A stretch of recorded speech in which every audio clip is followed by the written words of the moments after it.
ಸ್ನೇಹಿತರೆ, ಮತ್ತೊಂದು ವಿಡಿಯೋಗೆ ಸ್ವಾಗತ.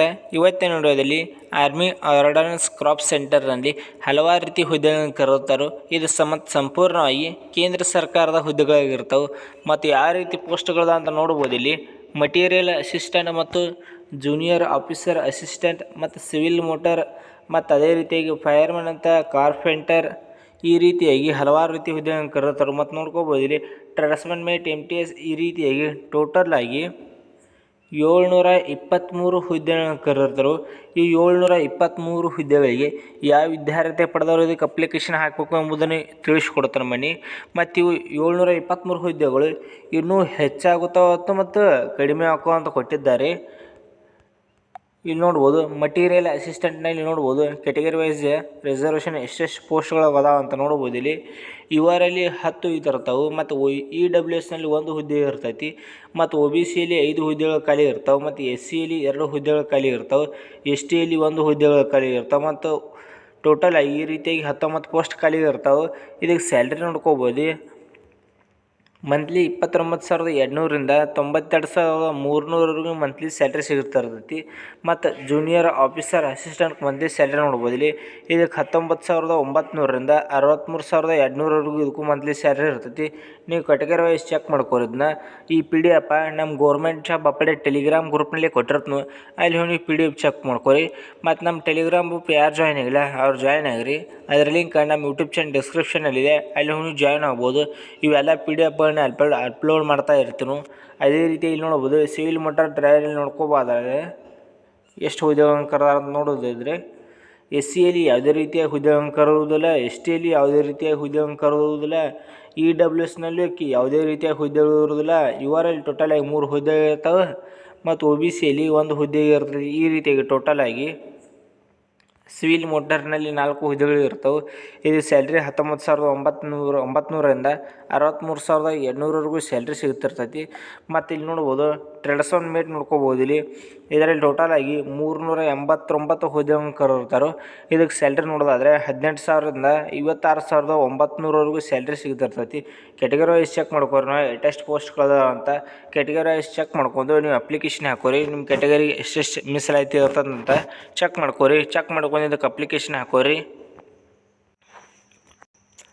ಇದಕ್ಕೆ ಮತ್ತು ಯಾವ ವಿದ್ಯಾರ್ಥಿ ಪಡೆದವರು ಇದಕ್ಕೆ ಅಪ್ಲಿಕೇಶನ್ ಹಾಕ್ಬೋದು ಅಂತ ನೋಡೋದಾದರೆ ಒಂದೊಂದು ಪೋಸ್ಟ್ಗೂ ಒಂದೊಂದು ಕ್ವಾಲಿಫಿಕೇಷನ್ ಬೇರೆ ಬೇರೆ ಇರ್ತೈತಿ. ಇಲ್ಲಿ ನೋಡ್ಬೋದು. ಇಲ್ಲಿ ಜೂನಿಯರ್ ಆಫೀಸ್ ಅಸಿಸ್ಟೆಂಟ್ಗೆ 18ರಿಂದ 25 ವರ್ಷ ವಯಸ್ಸು ಇರ್ತೈತಿ. ಕನಿಷ್ಠ 18 ಮತ್ತು ಗರಿಷ್ಠ 25 ವರ್ಷ ಇರ್ತೈತಿ. ಮತ್ತು ಏಜ್ ರಿಲ್ಯಾಕ್ಷನ್ 5 ಇಯರ್ಸ್ ಇರ್ತೈತಿ.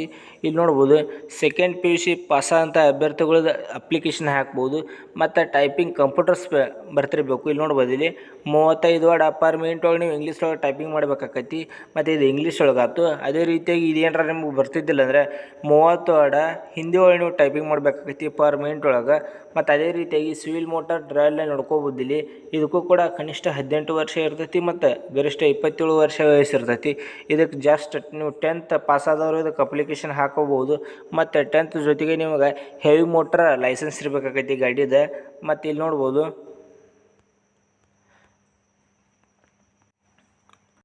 ಅದೇ ರೀತಿಯಾಗಿ ಇಲ್ಲಿ ನೋಡ್ಕೋದಾದರೆ ಫೈರ್ಮನ್ ಹುದ್ದೆಗಳು ನೋಡ್ಕೋಬೋದು. ಇಲ್ಲಿ ಇದಕ್ಕೂ ಕೂಡ ಕನಿಷ್ಠ 18 ವರ್ಷ ಮತ್ತು ಗರಿಷ್ಠ 25 ವರ್ಷ ವಯಸ್ಸು ಇರ್ತೈತಿ. ಮತ್ತು 5 ಇಯರ್ಸ್ ಏಜ್ ರಿಲ್ಯಾಕ್ಷನ್ ಇರ್ತೈತಿ. ಇದಕ್ಕೆ ನೀವು ಜಸ್ಟ್ 10th ಪಾಸಾದವರು ಇದಕ್ಕೆ ಅಪ್ಲಿಕೇಶನ್ ಹಾಕ್ಬೋದು. ಇದಕ್ಕೆ ಯಾವುದೇ ರೀತಿಯಾಗಿ ಸರ್ಟಿಫಿಕೇಟ್ ಕೇಳುವುದಿಲ್ಲ, ಎಕ್ಸ್ಪೀರಿಯನ್ಸ್ ಕೇಳಿರುವುದಿಲ್ಲ.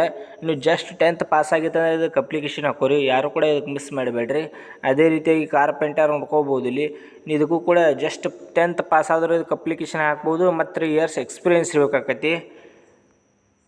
ಇವೆಲ್ಲ PDF government job update telegram ಗ್ರೂಪ್ನಲ್ಲಿ ಹಾಕಿರೋದು. ಅಲ್ಲಿ ಹೋಗಿ ಚೆಕ್ ಮಾಡ್ಕೋರಿ. ಚೆಕ್ ಮಾಡ್ಕೊಂಡು ಇದಕ್ಕೆ ಅಪ್ಲಿಕೇಶನ್ ಹಾಕೋರಿ. ಇಲ್ಲಿ ನೋಡ್ಬೋದು ಯಾವ ವೆಬ್ಸೈಟ್ ಮುಖಾಂತರ ಇದಕ್ಕೆ ಅರ್ಜಿ ಹಾಕಬೇಕಪ್ಪ ಅಂತಂದ್ರೆ ಇಲ್ಲಿ ನೋಡ್ಬೋದು. ಈ ವೆಬ್ಸೈಟ್ ಮುಖಾಂತರ ಇದನ್ನು ಆನ್ಲೈನ್ ಮುಖಾಂತರ ಇದಕ್ಕೆ ಅರ್ಜಿ ಸಲ್ಲಿಸಬೇಕಾಕೈತಿ. ಇದನ್ನು ಕೂಡ ಅಲ್ಲಿ ಹಾಕಿರ್ತನೋ ಅಲ್ಲಿ ಹೋಗಿ ಕ್ಲಿಕ್ ಮಾಡ್ಕೋರಿ. ಕ್ಲಿಕ್ ಮಾಡ್ಕೊಂಡು ಇದಕ್ಕೆ ಅಪ್ಲಿಕೇಶನ್ ಹಾಕೋರಿ. ಮತ್ತು ಕೆಟಗರಿ ವೈಸ್ ಏಜ್ ರಿಲ್ಯಾಕ್ಷನ್ ನೋಡ್ಬೋದು. ಇಲ್ಲಿ SC STದವ್ರಿಗೆ 5 ವರ್ಷ ಇರ್ತೈತಿ. ಮತ್ತು OBC ವರ್ಗದ ಅಭ್ಯರ್ಥಿಗಳಿಗೆ 3 ವರ್ಷ ವಯಸ್ಸಿನಲ್ಲಿ ಸಡಲಿಕೆ ಇರ್ತೈತಿ. ಮತ್ತು PWD ಅನರ್ಹರವರಿಗೆ 10 ವರ್ಷ ಇರ್ತೈತಿ. ಮತ್ತು OBC PWDದವರಿಗೆ 13 ವರ್ಷ. ಮತ್ತು SC STದವರಿಗೆ 15 ವರ್ಷ. ಎಕ್ಸ್ ಸರ್ವಿಸ್ಮೆನ್ದವರಿಗೆ 3 ವರ್ಷ. ಈ ರೀತಿಯಾಗಿ ಏಜ್ ರಿಲ್ಯಾಕ್ಷನ್ ಇರ್ತೈತಿ. ಇಲ್ಲಿ ನೋಡ್ಬೋದು ಎಕ್ಸಾಮ್ ಪ್ಯಾಟರ್ನ್ ನೋಡ್ಕೋಬೋದು ಯಾವ ರೀತಿಯಾಗಿ ಎಕ್ಸಾಮ್ ಪ್ಯಾಟರ್ನ್ ಇರ್ತೈತೆ ಅಂತ. ರೀಸನಿಂಗಲ್ಲಿ 50 ಕ್ವಶನ್ 50 ಮಾರ್ಕ್ಸ್, ಅದೇ ರೀತಿಯಾಗಿ ನ್ಯೂಮ್ಯಾರಿಕಲ್ ಆಪ್ಟಿಟ್ಯೂಡ್ನಲ್ಲಿ 25 ಕ್ವಶನ್ 25 ಮಾರ್ಕ್ಸ್, ಮತ್ತು ಜನರಲ್ ಇಂಗ್ಲೀಷ್ನಲ್ಲಿ 25 ಕ್ವಶನ್ 25 ಮಾರ್ಕ್ಸ್, ಮತ್ತು ಜನರಲ್ ಅವೇರ್ನೆಸ್ನಲ್ಲಿ 50 ಕ್ವಶನ್ 50 ಮಾರ್ಕ್ಸ್. ಈ ರೀತಿಯಾಗಿ ಟೋಟಲ್ 150 ಕ್ವಶನ್ನ ಮತ್ತು 150 ಮಾರ್ಕ್ಸ್ ಇರ್ತೈತಿ. ಮತ್ತು ನೀವು 2 ಅವರ್ ಟೈಮಿಂಗ್ ಇರ್ತೈತಿ. ಮತ್ತು ಇದಕ್ಕೆ 0.2 ಪಾಯಿಂಟ್ ನೆಗೆಟಿವ್ ಮಾರ್ಕಿಂಗ್ ಇರ್ತೈತಿ. 4 ತಪ್ಪಾದ್ರೆ 1 ಮಾರ್ಕ್ಸ್ ಹೋಗಿರ್ತೈತಿ. ಮತ್ತು ಲೆವೆಲ್ 2 ನೋಡ್ಕೋಬೋದು ಎಕ್ಸಾಮ್ ಪ್ಯಾಟರ್ನ್ ಯಾವ ರೀತಿಯಾಗಿರ್ತೈತಿ ಅಂತ. ಇವೆಲ್ಲ ಚೆಕ್ ಮಾಡ್ಕೋರಿ. ಮತ್ತು ಇದಕ್ಕೆ ಫಿಸಿಕಲ್ ಕೂಡ ಇರ್ತೈತಿ. ಫಿಸಿಕಲ್ಗೂ ನೀವು ಹೋಗ್ಬೇಕಾಕೈತಿ.